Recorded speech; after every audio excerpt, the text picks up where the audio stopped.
Welcome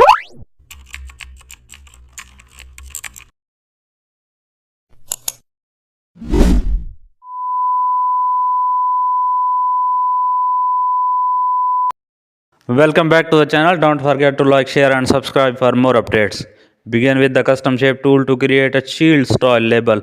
Pick a strong shield shape, center it to establish structure and scale it to anchor the overall layout. Now add a second inner shield for layering. Reduce its opacity for depth. Give the main shield a bold fill. Apply a clear stroke and align both shields symmetrically.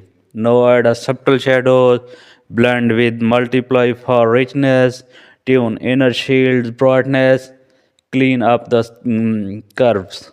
Now adjust spacing for a tight layout. Finalize once the shield feels premium in Photoshop. Thanks for watching.